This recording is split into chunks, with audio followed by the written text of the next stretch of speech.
Bonjour à tous, on se retrouve pour une nouvelle position,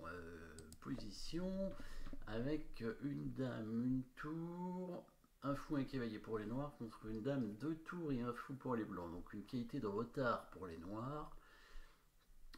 Combien de pièces échangées? Donc 3 pièces mineures contre une tour et deux pièces mineures, fin milieu de partie, hein, fin milieu de partie ici, on n'est pas encore en finale, il y a encore pas mal de pièces sur l'échiquier, même s'il y a des pions d'échanger, il y a encore beaucoup de pièces sur l'échiquier, donc les rois évidemment sont en danger avec les dames. Donc le roi blanc est un petit peu à l'air, la dame noire est très active. La tour sur la colonne ouverte. Alors le fou n'est pas protégé, donc attention quand même, hein, il est attaqué directement par la dame et le fou. On pourrait peut-être prendre quelque chose avec le fou en D5, mais pas sûr parce que on aurait la tour attaquée en 8. Hein, si on fait fou prend D5, tour prend D5, qui prend D5. Bon, il ne peut pas prendre la tour parce qu'il y aurait dame D4 échec avec la tour en un non protégé, mais il va simplement reprendre le cavalier et ce sera égalité matérielle, tout simplement. 3 pions de chaque côté. Hein, on peut récupérer donc l'égalité en prenant le fou, mais c'est tout. Une égalité de position. Est-ce que les noirs n'ont pas mieux par hasard hein, dans cette position? Cherchons les coups forcés, bien évidemment. Les coups forcés, menace de mat ou échec? Échec plutôt pour l'instant. Il y en a quelques-uns, on pourrait faire échec avec la tour, mais on va la perdre. Donc a priori, ça ne semble pas être suffisant. Hein, tour 1, échec, pas bon. Il y a pas mal de coups de dame qui font échec, mais la plupart donnent la dame. Donc là aussi, c'est pas bon. Et le seul coup qui fait échec sans donner la dame, ce serait dame 3. Échec, évidemment. Et dans ce cas-là, le roi va simplement bouger dans le coin et rien de particulier a priori hein, pour l'instant. Bon, les échecs n'ont pas l'air très satisfaisants. Fou prend fou, c'est un coup forcé, mais on va essayer de chercher des coups plus forcés encore, c'est-à-dire une menace de mat. Peut-être avez-vous vu la menace de mat en un coup dans cette position. Hein. Si vous ne l'avez pas vu, mettez la pause pour la trouver. Hein. Très importante, la menace de mat ici à chercher, à trouver. Déjà, il faut la voir. Déjà, il faut penser à la voir. Donc ça, c'est important. Ça, maintenant que vous connaissez les coups forcés, hein, normalement, vous commencez à chercher les menaces de mat à partir du moment où les échecs sont pas bons, hein, bien sûr. Hein, parce qu'on commence par regardez d'abord les échecs, mais si vous trouvez qu'ils sont pas bons, évidemment, il faut chercher les menaces de maths et en priorité la menace de maths en un coup, évidemment. Menace de maths en deux coups, il y en a peut-être aussi, mais on va regarder d'abord menace de maths en un coup et il y en a peut-être qu'une seule. Et évidemment, ce sera le bon coup. Mais oui, souvent les menaces de maths sont bonnes quand les échecs ne sont pas bons. Du coup, est-ce que vous avez trouvé la menace de mat, la seule de la position en un coup, évidemment. Je pense pas qu'il y ait d'autres menaces de mat en un coup, donc c'est bien la seule à mon avis. Menace de mat en un coup, oui, c'est bien le coup cavalier G4, oui, menace de mat, puisque on menace dame H2 mat, hein, protégé par le cavalier. Cavalier G4, un joli coup qui va forcer les blancs à prendre le cavalier.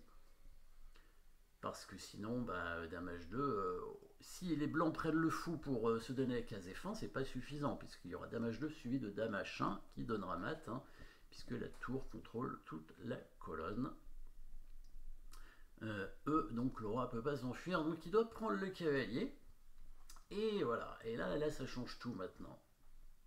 Ça change tout. Maintenant, on va faire une attaque avec les pièces, hein, avec les pièces et même les pions qui vont être très très utiles pour l'attaque. Pratiquement toutes les pièces hein, vont être utilisées pour attaquer le roi blanc ici. Hein. Donc maintenant, après la prise du cavalier en G4, là on fait un coup forcé. Là l'échec de la dame est bon. Ça va obliger le roi à aller sur la colonne H, hein, obligatoirement. Et là, alors on va quand même jouer le coup G4. Il prend pas trop le choix, hein, sinon dame H2 suivi du mat. Dame 3 force le roi à aller sur la colonne H évidemment. Dans la partie, il est venu en H2, il aurait pu venir en H1, ça revenait à peu près au même. Hein. Et maintenant, qu'est-ce qu'on joue? Quelle est la suite? Quelle est la suite? Donc là, on pourrait évidemment envisager la prise du pion G4 parce que c'est une menace de mat. Et oui, la menace de mat tour H8, hein, bien évidemment. Après la prise du pion, on menacerait tour H8, sauf qu'il aurait un coup de défense, bien sûr. Un coup de défense que vous pouvez essayer de chercher. Hein, le coup de défense, très important, sacrifice de dame sur la tour en 8. Oui, parce que les blancs ont du matériel en plus, donc ils peuvent se permettre de redonner la dame. En plus, ils vont récupérer le fou derrière, hein, donc ils auraient même de l'avantage matériel à la fin, puisqu'ils auraient 2 tours et un fou contre une dame, ce qui donne évidemment un avantage matériel hein, dans cette position. Donc là, évidemment, la précision hein, très importante pour les noirs, qui est d'éviter ce sacrifice de dame sur la tour. Mettez la pause si vous n'avez pas trouvé le coup, mais c'est aussi une menace de mat, hein, en un coup, pas tout à fait, en 2 coups. D'ailleurs, H prend G4 était aussi une menace de mat en 2 coups, hein, puisque la dame blanche pouvait couvrir l'échec. Hein, donc, dans tous les cas, on ne peut pas menacer mat en un coup dans cette position. Par contre, si on met tout de suite la tour en H8, voilà la pointe, bien sûr, là, la dame ne peut pas prendre la tour, et donc le mat H prend G4 est menacé. D'où le pion noir en G5 très important hein, pour empêcher la poussée du pion G4 pour pas que le pion H5 soit bloqué. Donc ça veut dire qu'ici le pion blanc ne peut pas s'enfuir et donc le pion H1 il va pouvoir prendre le pion G4. Je vous montre la suite de la partie. Les blancs ne sont pas défendus comme il fallait hein, puisqu'il est revenu avec son fou F3 et là il s'est fait mater. Puisqu'il y a eu la découverte avec la prise du pion G4, le roi est venu ici, et là, les noirs ont tout simplement fait échec, évidemment, avec leur dame. Bon, là, c'est mat. Hein. Il aurait pu mettre la dame en F4, hein, ça ne changeait rien. Il est venu en E5, je ne sais pas pourquoi. Roi F2, G3, Roi G1 et Dame E3 mat. Voilà, là, les blancs se sont fait mater, c'était un peu coopératif à la fin, mais dans l'idée, il n'y avait quand même pas grand-chose à faire. Mais il y avait quand même un coup de défense invisible ici qui n'était pas complètement inintéressant. Malgré tout, c'était gagnant pour les noirs. Donc, vous pouvez essayer de trouver le coup de défense invisible pour les blancs hein, dans cette position pour essayer d'éviter le mat. Étant donné que les blancs ont une tour d'avance, ils peuvent rendre du matériel et le seul coup pour parer le mat, c'est d'attaquer la tour en fait et donc de jouer le coup dame à 8 qui aurait permis aux blancs de continuer la partie, hein, parce que sur pion prend G4, maintenant ils peuvent prendre la tour en H8, et du coup, bah, ils ont quand même 2 tours, hein, et même un fou, puisqu'ils peuvent prendre en C4, mais si les noirs sont malins, ils ne prennent pas la dame, et qu'est-ce qu'ils jouent ici? Enfin, ils ne prennent pas la dame, ils ne prennent pas le pion en G4 sur échec, mais il joue, mais vous pouvez mettre la pause encore pour chercher à nouveau la menace de mat, hein, bien sûr, la menace de mat, donc le coup forcé. On met la tour en H6 pour menacer mat, et là les blancs vont refaire la même chose, hein, ça veut dire qu'ils vont revenir en C6 pour attaquer la tour. Alors la tour qui ne peut pas s'enfuir, a priori, hein, sur tour H7, il y aurait fou E4 hein, qui attaquerait la tour. Donc la tour, on pourrait répéter les coups, mais ce serait pas une bonne idée parce qu'ici les noirs ont l'avantage. On va pouvoir gagner en fait le fou et ça c'est intéressant évidemment hein, puisque si on a dame et fou, alors en plus de la dame hein, bien sûr. Hein, donc on va gagner la dame, mais aussi on va gagner le fou. Alors ici, si on prend la dame, il reprend avec le fou, on ne peut pas gagner le fou. Pareil, si on prend le pion en G4, il va prendre la tour et après il va récupérer le fou. La petite pointe, vous pouvez essayer de trouver la suite, elle n'est pas évidente. Hein. Donc, toujours en mettant la pause. La dame peut faire échec en venant E5. C'est un coup précis parce que en E5, on va attaquer la tour ici en A1. Là, il bouge le roi. A priori, c'est du bon coup. Hein. Il faut qu'il bouge le roi en G1 par exemple, ou en H1 peut-être. Et ici, alors s'il vient en G1, s'il vient en G1, il y a une attaque double assez simple en fait.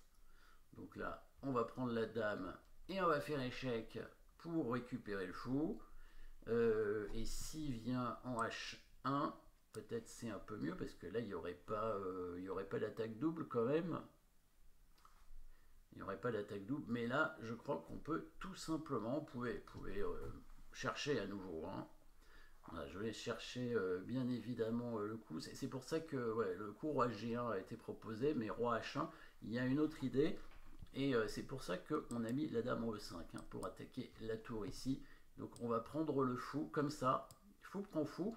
S'il reprend avec la tour, on aura le coup de tour ici, de dame qui prend la tour sur échec et après la dame serait perdue. Et s'il prend le fou avec la dame, évidemment, il y a la prise du pion G4, attaquer la découverte, on mate pas immédiatement, mais il y aura la dame qui arrive en E3 hein, et qui va faire mat, évidemment. Puisqu'il y a la tour ensuite qui arrive en H1 pour mater.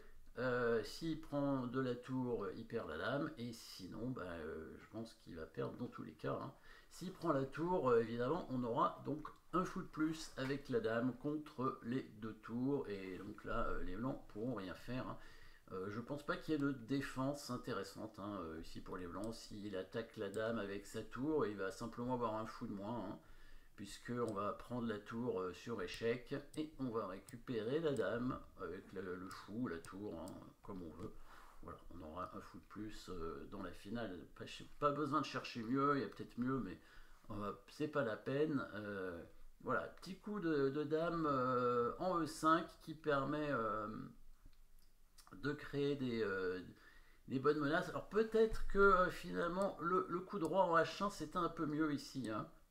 C'était un peu mieux. Comme ça, il n'y avait pas l'échec en E5. Il n'y avait pas l'échec en E5 dans cette position. Et donc, c'était un peu différent. Sur le coup de tour H6, du coup, la dame pourrait toujours revenir en C6.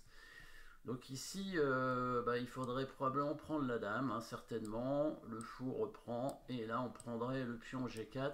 À mon avis, la position est quand même gagnante pour les noirs, hein, parce que le roi blanc est dans un réseau de maths, puisqu'on va pouvoir avancer le pion en G3 et ensuite menacer d'amener la dame sur la colonne H, que ce soit en H4 ou ailleurs, et menacer de rentrer du coup en H2 après, hein, et ce serait pratiquement mat.